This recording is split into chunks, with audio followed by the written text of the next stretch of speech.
Respected teachers, मेरे seniors, आप सभी को मेरी तरफ से सुप्रभात। मैं आपके सामने अपनी लिखी हुई एक कविता, जो कि हमारा विषय था लॉ एंड स्पिरिचुअलिटी, उस पर बोलने जा रहा हूँ। जितना मुझे इस थीम को लेकर समझ आया कि न्याय और अध्यात्म दोनों का एक कंपैरिजन है कि उन दोनों को क्या बराबर ही माना जा सकता है। तो जैसा कि मेरा प्रोफेशन एस्ट्रोलॉजी का था, उसमें न्याय के देवता शनिदेव को कहा गया है। तो उनके जो गुण हैं और जो स्टैच्यू हमारे लॉ में है देवी की, उन दोनों के गुण बहुत समान हैं और उनकी कार्य प्रणाली भी लगभग एक समान है। तो उन दोनों का जो कंपैरिजन है मैंने करने की कोशिश की है और ये पाया कि न्याय और अध्यात्म दोनों एक तरीके से बराबर ही काम करते हैं। तो मैं कोशिश करूँगा कि आपको अपने भाव समझा पाऊँ। जो मेरी कविता है उसका शीर्षक है न्यायदूत। न्यायदूत का अर्थ यहाँ किसी एक अकेले वकील या जज से नहीं है। कोई भी पर्सन जो जस्टिस में हमारी हेल्प कर सकता है वो हमारे लिए एक न्यायदूत हो जाता है, और वो हमारे साथ अगर हो रहे अन्याय को रोकता है, हमें न्याय दिलाता है, तो वो हमारे लिए एक तरीके से भगवान भी माना जाएगा कि उसने हमें बहुत बड़े दुख से निकाल दिया, हमें शोषण से बचा लिया। तो सबसे पहले आप जिस तरीके की मेरी कल्पना है उस तरीके से सोचने का थोड़ा प्रयास करें कि एक तरफ शनिदेव की जो मूर्ति है वो आप कंसीडर कर लें, आपने फोटोज देखे होंगे, और एक तरफ जो न्याय की देवी है वो। सबसे पहले कि हमारी न्याय व्यवस्था इतना धीरे क्यों चलती है, इसका रीज़न जो मैं अपने पहले छंद में प्रस्तुत कर रहा हूँ कि एक बात सुनाऊँ न्यायदूत की, कैसे वो न्याय दिलाते हैं। श्री शनि देव का रूप है ये, हम इनको शीश झुकाते हैं। मतलब कि जो हमें न्याय दिला रहा है वो कैसे कैसे हमें न्याय दिलाता है, वो एक तरीके से हमारे लिए न्याय के देवता शनिदेव का ही रूप हो गया। तो हम फर्ज बनता है कि हम उनको एक नमन करें, उनको अपना शीश झुकाएं। तो पहला छंद, पाँव देख लो देवी के, पुस्तक पर एक सजाया है। दूजे पाँव से देवी ने एक विषधर नाग दबाया है। लंगड़े हैं शनिदेव जी ऐसे, टेढ़ी चाल से चलते जाते हैं। दोनों ही चाल से बेबस हैं, धीरे से कदम बढ़ाते हैं। इसलिए ही न्याय व्यवस्था को ये धीरे धीरे चलाते हैं। श्री शनि देव का रूप है ये, हम इनको शीश झुकाते हैं। अब इसकी व्याख्या कि जो देवी के अगर आप फीट देखेंगे, उनके पाँव देखेंगे, तो एक पाँव बुक पर सजाया हुआ है। वैसे तो किसी बुक पे पाँव रखना एक उसका अपमान होता है, लेकिन अगर कोई देवता किसी बुक पे या किसी चीज़ पे पाँव रखता है तो उसके लिए एक सम्मान भी होता है। जैसे कि राजा बलि पर भगवान विष्णु ने वामन अवतार में अपना पाँव रखा तो उसके लिए एक सम्मान हो गया। और जो बुक है वो हमारे संविधान का एक प्रतीक है। तो दूसरा जो पाँव है वो देवी का सांप के ऊपर है। तो सांप यानी जो बुराई का प्रतीक है। जैसे कृष्ण भगवान ने कालिया नाग के ऊपर भी पाँव रखा था तो बुराई को पाँव से दबा दिया था। और शनिदेव जो हैं वो उनकी एक टांग टूटी हुई है, अगर आप उनकी व्याख्या कभी पढ़ेंगे तो वो लंगड़ा कर चलते हैं और धीरे धीरे चलते हैं।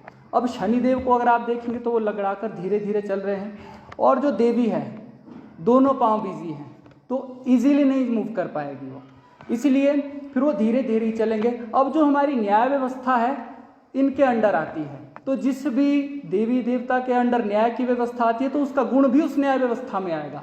जो धीरे चलता है उसलिए उसकी न्याय व्यवस्था भी जो है वो धीरे ही चलेगी। तो ये पहला छंद। और दूसरा छंद उसमें कि ये कैसे काम करते हैं उनके हाथों पर है। दोनों के हाथ आयुध धरे, निर्णायक चिन्ह तराजू है। आयुध पहुँच बड़ी व्यापक है, ये कानून के लंबे बाजू हैं। ये तोल तोल के जांच करे, कोई हेर नहीं कोई फेर नहीं। ये शुद्ध भाव से न्याय करें, देर है पर अंधेर नहीं। जो सेकंड छंद है उसकी जो व्याख्या है कि दोनों के हाथ आयुध धरे, यानी कि जो दोनों ही हमारे देवी और देवता हैं, उनके हाथ में, देवी के हाथ में स्वॉर्ड है। अगर शनि देव के अगर आप हाथ फोटो में देखेंगे, उसमें धनुष बाण भी है, त्रिशूल भी है। तो वो क्या है कि वो एक पहुंच बढ़ा देती है कि जो चल नहीं सकते हैं, इजीली मूव नहीं कर सकते हैं, उनकी पहुंच बढ़ाने के लिए वो एक वेपन है, एनहांसमेंट है उनके लिए। जैसे कि कोई बहुत दूर है और शनिदेव उसको नहीं पकड़ पा रहे हैं तो धनुष बाण से चला के उसको वहां गिरा सकते हैं। तो ये कानून का लंबा हाथ होता है। बोलते हैं कानून की पहुंच बहुत बड़ी होती है, कानून के हाथ लंबे होते हैं। तो ये उनके जो अस्त्र शस्त्र हैं, ये उनके पहुंच के प्रतीक हैं और पनिशमेंट देने के भी प्रतीक हैं। अब ये तोल तोल कर जांच करे, कोई हेर नहीं कोई फेर नहीं। जो देवी है उसके हाथ में तराजू है, वो बैलेंस करती है कि जितना किसी के साथ अन्याय हुआ है उसको कंपनसेशन भी उतनी ही मिलेगी, ना कम ना ज़्यादा। अगर किसी ने क्राइम बड़ा किया है तो पनिशमेंट भी बड़ी मिलेगी, उसको ना कम ना ज़्यादा। ये उसके लिए एक बैलेंसिंग है। अब शनिदेव का तराजू से क्या कनेक्शन है, वो एस्ट्रोलॉजिकल फैक्ट है। मैं आपको समझाने की थोड़ा कोशिश करूँगा, अगर समझा पाऊँगा तो सही है। कि एस्ट्रोलॉजी में आपने सुना होगा कि हर प्लैनेट का भी बोलते हैं उच्च है, नीच है, शत्रु है, मित्र है, ये है। तो एस्ट्रोलॉजी में जो 7 नंबर की राशि है उसको तुला राशि बोलते हैं, उसका साइन तराजू है। और शनि देव की जो एस्ट्रोलॉजी में सबसे अच्छी पोजीशन है वो तुला राशि में है, यानी तराजू वाली जो राशि है उसमें। वो क्यों है? क्योंकि वो बैलेंसिंग करते हैं बहुत अच्छे से, इसलिए तराजू का शनि देव से भी कनेक्शन है। और ये शुद्ध भाव से न्याय करें, देर है पर अंधेर नहीं। कि जांच में समय लगता है क्योंकि उनको बिल्कुल प्योर डिसीजन देना है। चाहे वो कोई जज हमारे लिए डिसीजन दे रहा है, वकील हमारे लिए जांच करवा रहा है, वो बिल्कुल प्योरिटी चाहेगा उसमें, तब जाके जो है वो हमारे फेवर में डिसीजन आएगा। देर है पर अंधेर नहीं। कानून में देर जरूर लगती है लेकिन कभी भी अंधेर नहीं होता है। ये इसका न्याय व्यवस्था का धीरे धीरे चलने का रीजन है। ये शोषित जन के जख्म भरे और दुष्ट जनों को सताते हैं, श्री शनि देव का रूप है ये, हम इनको शीश झुकाते हैं। शोषित जन यानी जिनका जो है शोषण हो चुका है, जो पीड़ित है, उनके जख्म भरे जाते हैं, यानी कि उनको न्याय दिलाया जाता है, जो कंपनसेशन बनती है वो उनको दिलाई जाती है। और जो दुष्ट जनों को सताते हैं, अब जो दुष्ट है, जिसने क्राइम किया है, उसको पनिशमेंट मिलेगी ही मिलेगी, फिर वो जितना मर्जी रोध हो ले, उस पर कोई रहम नहीं होता है। जैसे निर्भया कांड में जब उनको फांसी सुनाई गई थी, बहुत रोए धोए, सारी रात चिल्ला चिल्ला के रोए, लेकिन फांसी मिली तो मिली, कोई रहम नहीं, क्योंकि क्राइम किया था, जस्टिस होना ही था, वो किया गया। अब जो तीसरा छंद है कि उनके चेहरे पर, देवी और शनिदेव के चेहरे पर और उनकी आंखों पर, कि नयन ढांप कर देवी खड़ी और नजर झुकाए शनि देव, हर याचक की ये अर्ज सुने और न्याय करें ये देवी देव। कम शब्द कहें और सत्य कहे, निष्पक्ष वचन वो होते हैं, हर याचक को जब न्याय मिले तो चैन से फिर वो सोते हैं।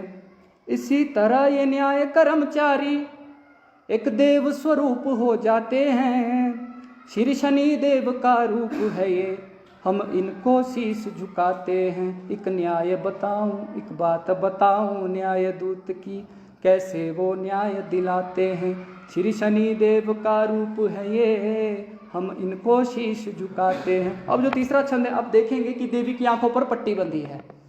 और शनिदेव की दृष्टि के बारे में भी आपने सुना होगा कि बहुत खतरनाक दृष्टि होती है, बचना चाहिए ये वो। तो दशरथ कृत शनि स्तोत्र में इसकी व्याख्या है कि शनिदेव जो है वो अधो दृष्टि वाले हैं, यानी कि नज़र नीचे झुकाए रखने वाले हैं, ताकि उनकी नज़र से किसी का नुकसान ना हो। अब देवी और शनिदेव की नज़रों में क्या है कि वो किसी की तरफ देखेंगे नहीं, उनको कोई मतलब नहीं है कि मेरे सामने अपना खड़ा है या पराया खड़ा है। वो हरयाचक की जो पटिशन है यानी अर्ज है वो उसको सुनते हैं, वो कर्ण प्रिय हैं, इसलिए उनके कान खुले और आंखें बंद हैं, निष्पक्ष भाव से सुनेंगे, फिर उसके बाद वो न्याय करेंगे। कम शब्द कहें और सत्य कहें। जब कोई जजमेंट आती है उसमें बहुत बड़ी थ्योरी नहीं होती है, सिर्फ छोटी जजमेंट होती है और वो बिल्कुल एक ट्रुथफुल होती है, ट्रुथवर्थी होती है। वो निष्पक्ष वचन वो होते हैं और वो जजमेंट ऐसी होती है ना इसके फेवर की ना उसके फेवर की। वो फेवर क्या होगा कि जिसने अन्याय किया उसको पनिशमेंट और जिसके साथ अन्याय हुआ है उसको रिलैक्सेशन। हर याचक को जब न्याय मिले तो चैन से फिर वो सोते हैं। अब कोई वकील केस लड़ रहा है अपने क्लाइंट के लिए, कुछ केस 5-6 साल भी चलते हैं, तो वो बेचारा ढंग से सो नहीं पाता है कि पता नहीं मेरी तरफ डिसीजन आएगा भी कि नहीं, मुझे न्याय मिलेगा भी कि नहीं मिलेगा। लेकिन जब डिसीजन आता है वो बड़ी चैन की नींद सोता है। तो जिस वकील ने या कोई भी पर्सन जिसको हम न्यायदूत कह सकते हैं, वो अगर न्याय दिलाने में हमारी हेल्प कर रहा है तो हमारे लिए वो एक तरीके से भगवान स्वरूप हो जाता है। तो ये मेरा कहने का इस कविता का एक भाव था कि लॉ यानी कानून जो हम डेली लाइफ में देखते हैं, और स्पिरिचुअलिटी जो यानी कि भगवान से जोड़ती है, इन दोनों का अगर कंपैरिजन करें तो दोनों एक ही हैं। न्यायदूत कोई भी हो सकता है, वो हमारे लिए एक तरीके से भगवान स्वरूप ही हो जाता है। तो इन शब्दों के साथ मैं अपने कविता को समाप्त करता हूँ। आपने बहुत ध्यान से सुना, उसके लिए दिल से आप सभी का धन्यवाद। Thank you.